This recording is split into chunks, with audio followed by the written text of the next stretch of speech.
ইতিহাস তার জ্বলন্ত সাক্ষী।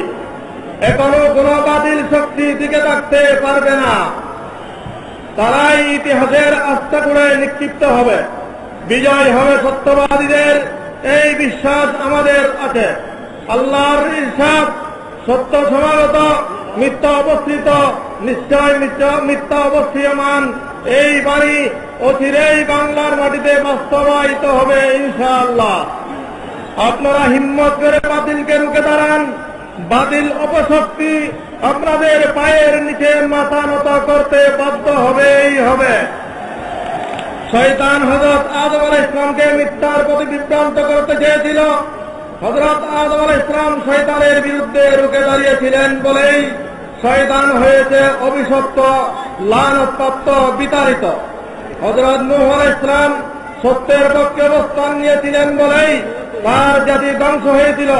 হযরত লূত আলাইহিস সালাম, হযরত ইউনূস আলাইহিস সালাম সত্যের উপর প্রতিষ্ঠিত ছিলেন বলেই তাদের বিজয় অর্জিত হয়েছে। হযরত মূসা আলাইহিস সালাম সত্যের পতাকা বহন করেছিলেন বলেই ফেরাউন ও তার বাহিনী সাগরে নিমজ্জিত হয়ে ধ্বংস হয়েছে। হযরত ইব্রাহিম আলাইহিস সালাম সত্যের উপর প্রতিষ্ঠিত ছিলেন বলেই আগুন তাকে জ্বালাতে পারেনি, বরং একটি সামান্য মশার আক্রমণে নমরুদের লজ্জাস্কর মৃত্যু হয়েছে। ইতিহাস সাক্ষী, আব্রাহা আল্লাহর ঘর ধ্বংস করতে বিশাল হস্তি বাহিনী নিয়ে গিয়ে আসলে তাকে এবং তার বাহিনীকে ছোট পাখির দ্বারা আল্লাহ তাআলা ধ্বংস করে দিয়েছেন। আমাদের প্রিয় নবী সাল্লাল্লাহু আলাইহি ওয়াসাল্লামের সত্যের আহ্বানকে স্থিমিত করার হীনমানসিকতা নিয়ে এগিয়ে এসেছিল আবু জাহাল, আবুল আহাব সহ আরবের ভারত কাবের মুশরিক চক্র। কিন্তু তারা এই পৃথিবীর আস্তাবনে নিক্ষিপ্ত হয়েছে আর ইসলামের আলো ছড়িয়ে পড়েছে সমগ্র বিশ্ব জাহানে। এরপর বহুবার চেষ্টা করা হয়েছে ইসলামের আলোকে নিভিয়ে দেওয়ার, কিন্তু ইসলামের আলো নেভাতে সক্ষম হয়নি ইসলামের দুশমনেরা।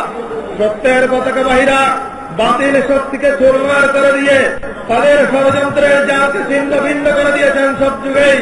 সেই ইতিহাস সবারই জানা। বাতিলের এই আক্রমণ কিয়ামত পর্যন্ত অব্যাহত থাকবে, কিন্তু সাময়িক সফলতার আস্ফালন দেখালেও চূড়ান্ত সফলতা মুসলমানদেরই হবে। বাংলাদেশের মুসলমানরা বাতিলের ভয়ঙ্কর তাবায় আক্রান্ত।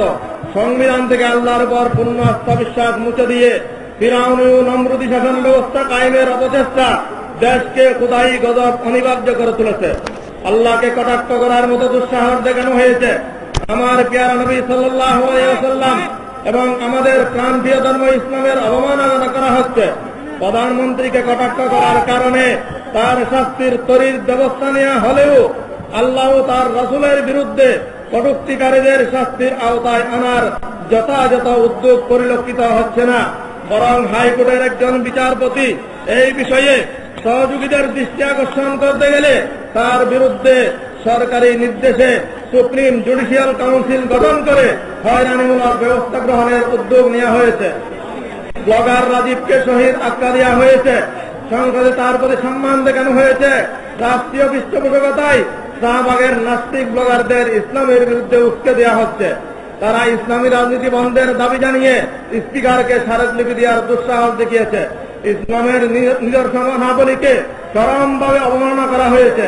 কোরআন সুন্নাহ বিরোধী নারী নীতি, ইসলাম বিরোধী শিক্ষানীতি পাশ করা হয়েছে।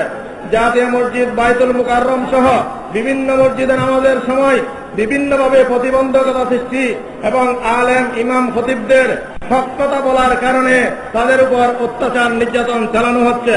হত্যা, হুমকি ধমকি, হামলা মামলার মাধ্যমে তাদেরকে দমিয়ে রাখার অপচেষ্টাও চাকরিচ্যুত করা হচ্ছে। কাদিয়ানী এনজিও সহ ইসলাম বিরোধী অপশক্তিকে বিভিন্নভাবে আশ্রয় প্রশ্রয় দেওয়া হচ্ছে। মুসলিম সভ্যতা সংস্কৃতিকে ধ্বংস করে বিজাতীয় সভ্যতা সংস্কৃতি ও বেহায়াপনা বেলাল্লাপনা আমদানি করা হচ্ছে। মঙ্গল প্রদীপ প্রজ্বলন, ভাস্কর্যের নামে মূর্তি স্থাপন সহ সেরেকি কর্মকাণ্ডের মাধ্যমে মুসলিম এই দেশটিকে অগ্নি পূজারী ও মূর্তি পূজারীদের দেশ বানানোর চক্রান্ত হচ্ছে। ইসলামের কথা বললেই তাকে মৌলবাদ, জঙ্গিবাদের অপবাদ দিয়ে এদেশ থেকে চিরতরে ইসলাম উচ্ছেদের ষড়যন্ত্র চালানো হচ্ছে। জঙ্গিবাদ দমনের নামে ইসলাম নির্মূলের উদ্দেশ্যে বিদেশি সৈনিকদের এদেশে ডেকে আনার পায়তারা চলছে। এদেশের কোটি কোটি তৌহিদি জনতাকে সঙ্গে নিয়ে হেফাজতে ইসলাম শান্তিপূর্ণ উপায়ে দেশ ও ইসলাম বিরোধী অপতৎপরতা বন্ধে বদ্ধপরিকর। কোন অপশক্তি হেফাজতে ইসলামকে তার অভিষ্ট লক্ষ্য অর্জনে দমাতে পারবে না। এ লক্ষ্যেই হেফাজতে ইসলাম দেশ ও ইমান রক্ষার তাগিদে সুস্পষ্ট 13 দফা দাবি পেশ করে ময়দানে ঝাঁপিয়ে পড়েছে। এইসব দাবি কোন রাজনৈতিক দাবি নয়, ক্ষমতা থেকে কাউকে সরানো বা কাউকে ক্ষমতায় বসানোর দাবি নয়। কিন্তু ক্ষমতায় থাকতে হলে এইসব দাবি মেনেই থাকতে হবে, আবার ক্ষমতায় যেতে হলেও এইসব দাবি মেনেই যেতে হবে। আমরা বারবার বলেছি, আমাদের আন্দোলন ইমান ও দেশ রক্ষার অহিংস আন্দোলন। এই আন্দোলনকে দমানোর অপচেষ্টা করা হলে এর পরিণতি হবে ভয়াবহ। সরকার নির্বাচনের আগে ইসলাম ও কোরআন সুন্নাহ বিরোধী কোন কাজ না করার অঙ্গীকার নিয়ে ক্ষমতাসীন হলেও এখন তারা সুস্পষ্ট ইসলামের বিরুদ্ধে অবস্থান নিয়েছে। সরকার আমাদের দাবি দাবার প্রতি কর্ণপাত না করে দেশের কোটি কোটি মুসলমানদের বিরুদ্ধে অবস্থান নিয়েছে। আমাদের আজকের এই লং মার্চ কর্মসূচিকে একটি শান্তিপূর্ণ কর্মসূচি ঘোষণা করা হলেও সরকার লক্ষ্য করে জনতার এই কর্মসূচি বানচালের সব প্রচেষ্টায় চালিয়েছে।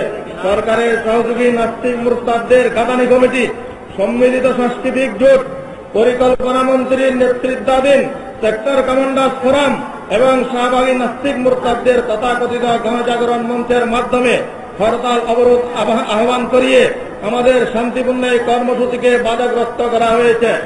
তারপরও আজকের এই জনসমুদ্র প্রমাণ করে এদেশ নাস্তিক মুরতাদদের ইসলাম বিরোধীদের ঠাঁই নেই। ইমানদার জনতাই এদেশ নিয়ন্ত্রণের অধিকার রাখে। আজ সারা দেশে গণজোয়ার সৃষ্টি হয়েছে। হেফাজত ইসলামের 13 দফা দাবি না মানা পর্যন্ত এই আন্দোলন আরো তীব্র থেকে তীব্রতর রূপ ধারণ করবে। যে আন্দোলনের পরে এই ইসলাম বিরোধী সরকারের পরিণতি হবে ফেরাউন, নমরুদ, সাদ্দাত, হামান, আবু জাহাল, আবুল আহাবের চেয়েও আরো ভয়াবহ। তাই এখনো সময় আছে। আল্লাহর গজব আসার আগেই আমাদের দাবিগুলো মেনে নিয়ে নিজেরাও বাঁচুন, দেশকেও দেশের জনগণকে বাঁচান। জীবন বাজি রেখে লং মার্চে অংশগ্রহণ করে আজকের এই মহাসমুদ্রকে নিজের অর্থশ্রম খরচ করে সশরীরে হাজির হয়ে ইমানি দায়িত্ব পালন করার জন্য হেফাজত ইসলামের সকল নেতা কর্মী, অন্যান্য সংগঠন দল, দেশের শীর্ষস্থানীয় উলামা মাশায়েখ, ইসলামী চিন্তাশীল ব্যক্তিবর্গ, সামাজিক সংগঠন, পেশাজীবী সংগঠন, মাদ্রাসা, স্কুল, ভার্সিটি, ছাত্র শিক্ষকদের প্রতি আন্তরিক অভিনন্দন ও মোবারকবাদ জানাচ্ছি। যুবক তরুণ, তোমরা ইসলামের মূল শক্তি সাবত বাতিল জাগরণ স্থীমিত করার জন্য আজকের মতো ভবিষ্যতেও জীবন বাজি রেখে ময়দানে ঝাঁপিয়ে পড়ে শহীদ হওয়ার জন্য প্রস্তুত থাকতে হবে। আমি ঢাকা ও তার আশপাশের অঞ্চলের মানুষের লং মার্চ কাফেলাকে সার্বিক সহযোগিতার জন্য ও আন্তরিক অভিনন্দন জানাচ্ছি। সাথে সাথে ওই সমস্ত সাংবাদিক ভাইদের ধন্যবাদ ও কৃতজ্ঞতা জানাচ্ছি যারা এই লং মার্চ কর্মসূচির যাবতীয় সংবাদ যথাযথভাবে মিডিয়ায় প্রকাশ করায় আন্তরিক ধন্যবাদ জানাচ্ছি। পরিশেষে ইমান ও দেশ রক্ষার যে আন্দোলনের সূচনা হয়ে গেছে, মানজিলে মকসুদে পৌঁছার আগ পর্যন্ত আমাদের আর ঘরে ফিরে যাওয়ার সুযোগ নেই। নাসরুম মিনাল্লাহ ওয়াফাতহুন করিম। বান্দা আহমদ শফি আমির, হেফাজত ইসলাম, বাংলাদেশ।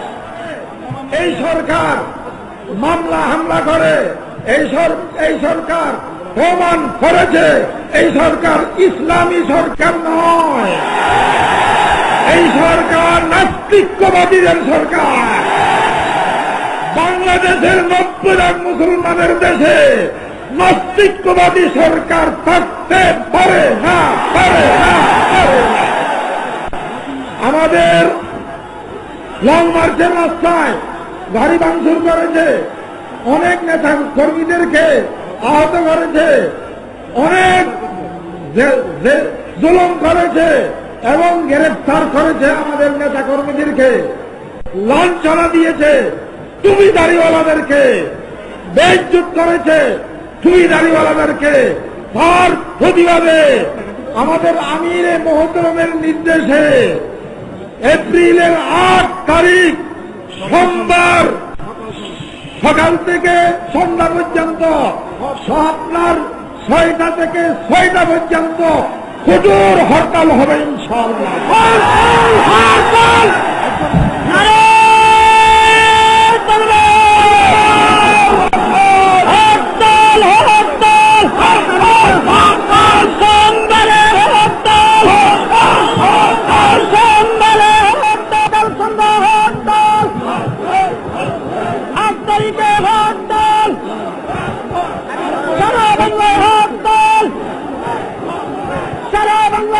আমার ভাইরা, আমাদের অবশিষ্ট কর্মসূচি আমি ঘোষণা করছি।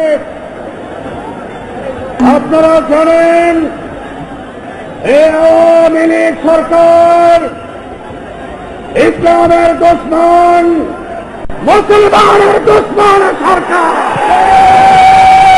এই সরকারের আরেক মুহূর্ত ক্ষমতায় থাকার অধিকার না।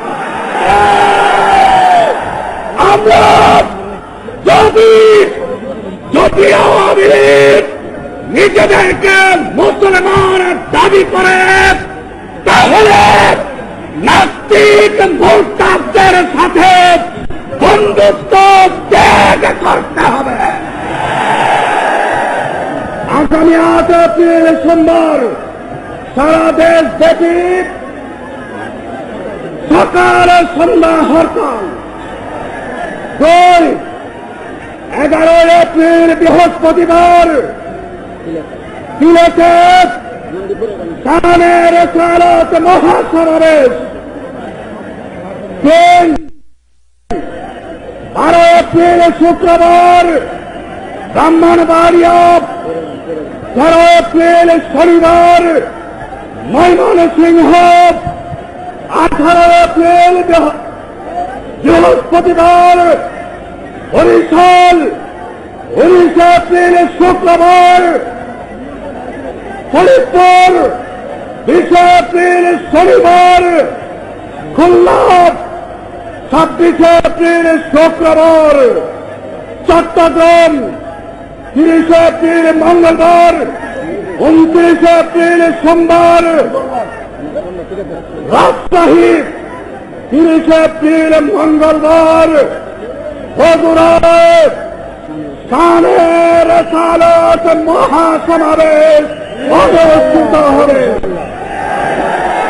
যদি 30 এপ্রিলের মধ্যে আল্লামা আহমদ শফিক সহ দেশের উলামা ইসলামের তৌহিদি জনতার দাবি মেনে নেওয়া না হয়, তাহলে আগামী 5 মে রোববার ঢাকা অবরোধ করা হবে। সারা দেশ থেকে ঢাকাকে বিচ্ছিন্ন করে দেওয়া হবে।